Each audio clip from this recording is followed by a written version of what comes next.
Surging bantamweight prospect Sean O'Malley has made headlines for his flashy and caged style in his 2 UFC wins over Andre Sukumthoth and Terrion Ware.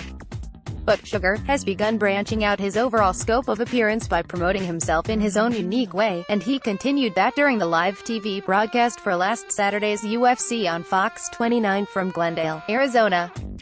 O'Malley channeled his inner Nate Diaz and pretended to light a joint on live television, lighting the Twitterverse on fire and furthering his already growing, and weed-focused, persona.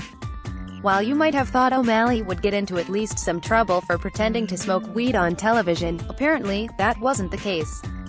The rising star revealed on this week's episode of the MMA Hour that his bosses at the UFC weren't too angry with him for his on-camera stunt, where they said it was right in the UFC section, so I figured they would put me on camera. Eventually they come up to us and said, "Hey, we're going to shoot you guys here in a little bit, we'll let you know."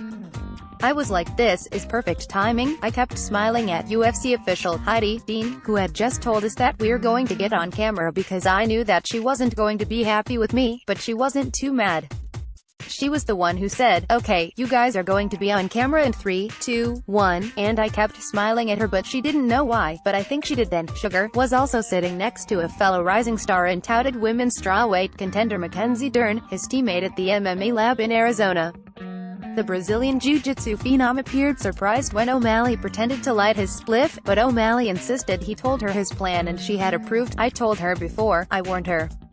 "Well, I told her right before and she said, okay."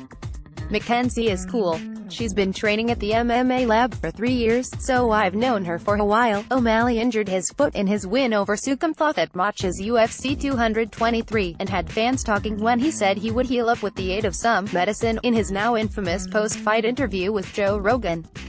We now know what medicine he's referring to, and based on the increased legality of medicinal marijuana and his online personality flaunting its use, O'Malley is quickly and cunningly gaining a large number of fans by promoting that side of his persona.